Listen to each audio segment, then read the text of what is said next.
ये कहानी है एक ऐसी लड़की की जो अनजाने में एक रहस्यमयी दवा पी लेती है जिससे उसके शरीर के डीएनए में अजीब बदलाव होने लगते हैं और वो लड़की एक अलग ही प्राणी में बदल जाती है।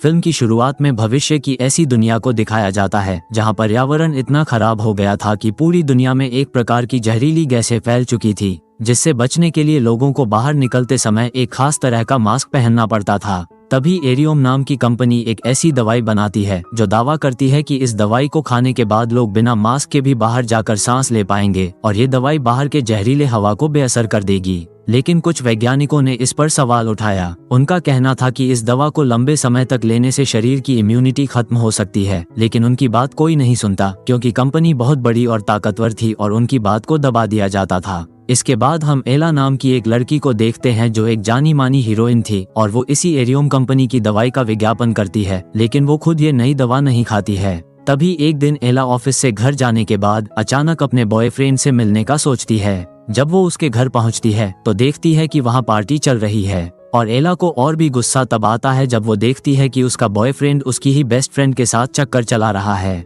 ये देखकर एला अपनी बेस्ट फ्रेंड से खूब झगड़ा करती है और अपने धोखेबाज बॉयफ्रेंड को भी खूब सुनाती है। गुस्से में वो वहाँ उसके बॉयफ्रेंड की रखी नीली दवा की बोतल उठाती है और एक ही घूंट में पी जाती है। लेकिन उसे नहीं पता था कि ये दवा एक ड्रग डीलर ने एक अंडरग्राउंड लैब से चुराई थी और अब वो उसे ड्रग्स की तरह बेच रहा था। लेकिन वो दवा एक प्रकार की वैक्सीन थी जिस पर अभी भी टेस्ट करना बाकी था, इसलिए दवा पीने के बाद उसे तुरंत सिर दर्द होने लगता है और वो बेहोश होकर गिर जाती है। जब एला को होश आता है तो उसे लगता है कि उसका पूरा शरीर दर्द कर रहा है और कमजोर हो गया है। वो अपनी सहेली को मदद के लिए फोन करती है, लेकिन वो फोन काट देती है। एला जैसे तैसे उठती है और बाथरूम में जाकर ठंडे पानी से नहाने का सोचती है ताकि उसकी बॉडी ठीक हो जाए, लेकिन उसे नहीं पता था कि उसके शरीर के डीएनए तेजी से बदल रहे हैं। उधर एला का बॉयफ्रेंड भी मुसीबत में फंस जाता है। जिस लैब से दवा चोरी हुई थी वहाँ के लोग उसे ढूंढते हुए आ जाते हैं। जब वो नीली दवा की बोतल वापस मांगते हैं तो बॉयफ्रेंड को कुछ समझ नहीं आता। फिर वो सोच विचार कर बताता है कि शायद उसकी गर्लफ्रेंड ने वो दवा पी ली होगी।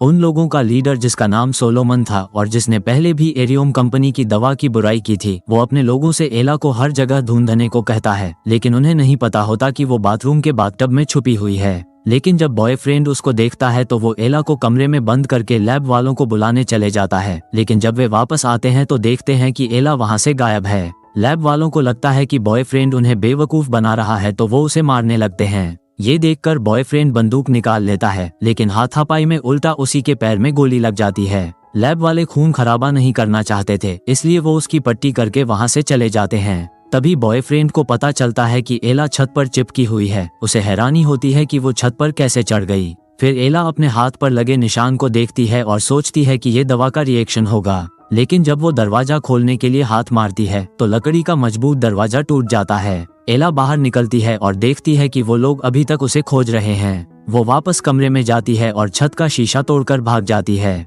बॉयफ्रेंड भी अपनी जान बचाने के लिए दर्द सहते हुए उसके पीछे पीछे आता है। एला को तब पता चलता है कि उसके हाथों पर छोटे छोटे कांटे उगाए हैं। लैब वाले भी आवाज सुनकर पीछे आ जाते हैं, जिससे बॉयफ्रेंड घबराकर छत से नीचे गिर जाता है। एला बिना सोचे समझे नीचे कूदती है, लेकिन उसका शरीर इतना हल्का हो गया था कि वो आराम से जमीन पर उतर जाती है। तभी एला की बेस्ट फ्रेंड वहां पहुंचती है और उसे लगता है कि एला ने ही उसके बॉयफ्रेंड को धक्का दिया है। वो तुरंत पुलिस को फोन कर देती है। एला के पास सफाई देने का टाइम नहीं था क्योंकि लैब वाले अभी भी उसका पीछा कर रहे थे, जिससे वो तेजी से भागती है और सड़क पर दौड़ते हुए एक कार से टकरा जाती है। उस कार को चलाने वाला आदमी एला को पहचान लेता है और वो उसे बेहोश देखकर अपने घर ले जाता है। वो ठरकी आदमी गलत इरादे से उसका फायदा उठाने की कोशिश करता है, जिससे एला अपने बचाव में हमला करती है, जिससे उस आदमी के चेहरे पर एक निशान बन जाता है। तब उसे पता चलता है कि उसकी कोहनी पर एक तेज धार वाला कांटा निकल आया है। इससे एला बहुत डर जाती है। उसे समझ नहीं आता कि उसके शरीर में क्या हो रहा है।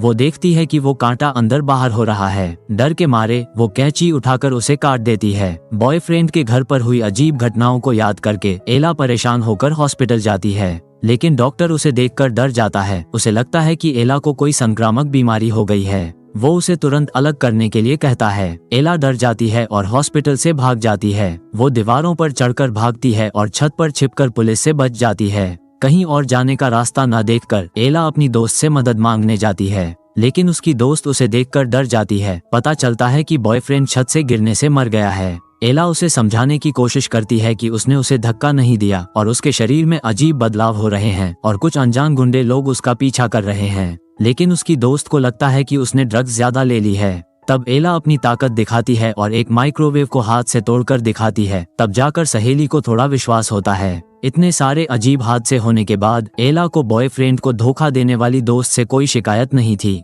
वो बस कहीं सुरक्षित जगह पर आराम करना चाहती थी। तभी लैब का बॉस सोलोमन उसे फोन करता है। वो कहता है कि वो एला की प्रॉब्लम को सॉल्व करने में मदद कर सकता है और वो दोनों एक पब्लिक प्लेस पर मिलने का डिसाइड करते हैं। एला खुशी खुशी टाइम पर पहुंच जाती है, लेकिन जैसे ही वो उससे मिलती है तो सोलोमन उसे किडनैप कर लेता है। लेकिन वो एला की बदली हुई ताकत का अंदाजा नहीं लगा पाता। एला आसानी से रस्सी तोड़ देती है, लेकिन वो भागने की बजाय टेबल पर रखा कच्चा मांस खाने लगती है। जब सोलोमन अंदर आता है और ये देखता है तो वो बताता है कि एला का शरीर तेजी से एनर्जी खर्च कर रहा है, इसलिए उसे तुरंत एनर्जी की जरूरत है। तभी पुलिस कमांडो अंदर घुस जाते हैं। एला को लगता है कि वो उसे बचाने आए हैं, लेकिन पुलिस उसे हथकड़ी लगा देती है। वजह यह है कि उस पर अपने बॉयफ्रेंड को मारने का इल्जाम है। एला रोने लगती है और पुलिस उसे जेल में बंद कर देती है और सोलोमन को भी वहीं बंद कर दिया जाता है। जेल में एला देखती है कि उसके कान सख्त हो रहे हैं और जरा सा छूने पर वो टूटकर गिर जाते हैं और उनकी जगह नए कान उग गए थे। एला डर जाती है और सोलोमन को कोसती है कि उसने उसे राक्षस बना दिया है, लेकिन सोलोमन कहता है कि शायद एला का बदलाव पूरी दुनिया को बचा सकता है। जब वो वजह बताने वाला होता है तभी दरवाजे से एक अमीर आदमी अंदर आता है। एला पहचान जाती है कि ये एरियम दवा कंपनी का मालिक है। एला को लगता है कि उसे कोई बचाने वाला मिल गया है, क्योंकि वो एरियम कंपनी के लिए विज्ञापन करती थी। जवान मालिक एरिक एला की कहानी सुनकर तुरंत उसे बचाने का वादा करता है। वो पुलिस स्टेशन को अपना घर समझता है, एक फोन करता है और एला को छुड़वा लेता है। वो कहता है कि पहले वो एला का फुल बॉडी चेकअप करवाएगा और फिर टेस्ट रिजल्ट आने के बाद आगे का डिसाइड करेगा। जब एला को बेहोश वाली दवा देकर सुला दिया जाता है तो बॉस बेसब्री से टेस्ट लैब में जाता है। खून की जांच के नतीजे देखकर वो हैरान रह जाता है। एक तरह से एला अब इंसान नहीं रही थी, उसके जीन में बदलाव हो गया था और उसमें कीड़े मकोड़ों के कुछ डीएनए आ गए हैं। और सबसे बड़ी बात ये थी कि उसके शरीर की कोशिकाएं हवा में मौजूद जहर को बेअसर कर सकती थी। मालिक एरिक बहुत खुश हो जाता है। वो तुरंत पास के एक अलग कमरे में जाता है। हैरानी की बात है कि वो सोलोमन को भी पकड़कर वहां ले आया था, क्योंकि उसे पता था कि एला को सोलोमन की दवा से ही ये बदलाव हुए हैं। मालिक सोलोमन से फॉर्मूला देने के लिए कहता है ताकि वो जहरीली हवा में जी रहे लाखों लोगों को बचा सके। दरअसल एरिक को पता था कि उसकी कंपनी द्वारा बनाई गई दवा में बहुत सारी कमियां हैं, लेकिन कंपनी के फायदे के लिए उसे मजबूरी में दवाई को बेचना पड़ रहा था और साथ ही वो लैब में उसे सुधारने की कोशिश भी कर रहा था, लेकिन हर बार वो नाकाम हो जाता था। इसके साथ ही उसकी कंपनी सोलोमन की हरकतों पर भी नजर रख रही थी और सोलोमन की हरकतों से उसे एला के बारे में पता चल चुका था और अब टेस्ट करने के बाद उन्हें पता चला कि सोलोमन की बनाई जीन रिसर्च वाली दवाई उनसे आगे निकल गई है। इसलिए अगर सोलोमन फॉर्मूला दे दे तो वो तुरंत जहर से लड़ने वाली नई दवा बना सकते हैं। लेकिन सोलोमन उन्हें कुछ भी नहीं बताता है। वो जानता है कि अगर फॉर्मूला एरियम कंपनी के हाथ लग गया तो कंपनी इसे मोटे दामों पर बेचेगी, जिससे आम जनता ये दवाई नहीं खरीद पाएगी। सोलोमन जब चुप रहता है तो एरिक एला के पास जाकर उसे फंसाने की कोशिश करता है और बताता है कि उसके जीन में बदलाव हो गया है और एरियम कंपनी के पास उसे ठीक करने का तरीका है, लेकिन इसके लिए उसे आगे के इलाज में पूरा साथ देना होगा। एला को भी यही चाहिए था, इसलिए वो बिना कुछ सोचे समझे एग्रीमेंट पर साइन कर देती है। इसके बाद जब एला को दोबारा होश आता है तो वो खुद को एक बंद लैब में पाती है। एरिक शीशे के बाहर चेयरमैन को रिपोर्ट कर रहा होता है। वो एला के खून से ज्यादा सीरम निकालने और बदले हुए डीएनए कोड को जबरदस्ती तोड़ने की तैयारी कर रहा है ताकि वो जहर को बेअसर करने वाली नई दवा बना सके।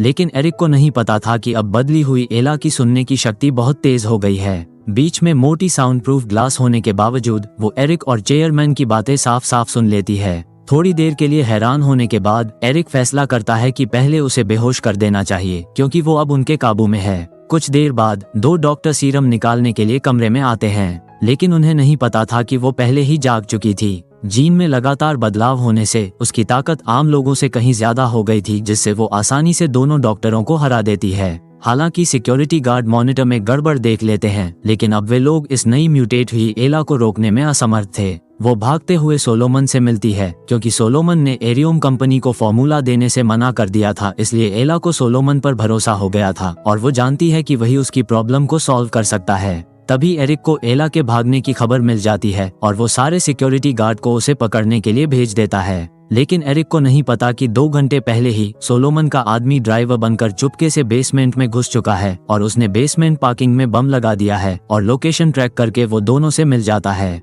अब वे तीनों तेजी से पार्किंग की तरफ भागते हैं। रास्ते में अचानक हथियार लिए एरिक सामने आ जाता है। ये देखकर एला तुरंत सुपरवुमन बन जाती है और एरिक का ध्यान भटका देती है। सोलोमन और असिस्टेंट के साथ मिलने के बाद वो सीधे पार्किंग से बाहर निकल जाते हैं। हालांकि गेट पर बहुत सारे सिक्योरिटी गार्ड जमा थे और एरिक उनसे जिंदा पकड़ने के लिए कहता है। वे लोग गाड़ी में जैसे ही कैंपस से बाहर निकलते हैं तो एक गार्ड टायर पर गोली मार देता है, जिससे गाड़ी तेजी से घूमकर सड़क किनारे पलट जाती है। लेकिन जब बहुत सारे गार्ड वहां पहुंचते हैं तो उन्हें कार में सिर्फ ड्राइवर पड़ा हुआ मिलता है। एला और सोलोमन पहले ही गायब हो चुके थे। कैप्टन अपनी टीम को उनके पीछे भेज देता है और एक गार्ड को ड्राइवर की निगरानी के लिए छोड़ देता है। लेकिन ड्राइवर बेहोश होने का नाटक करता है और गार्ड को पास बुलाता है और मौका देखकर उसे आसानी से हरा देता है। इस समय एला और सोलोमन अभी भी जान बचाकर भाग रहे थे।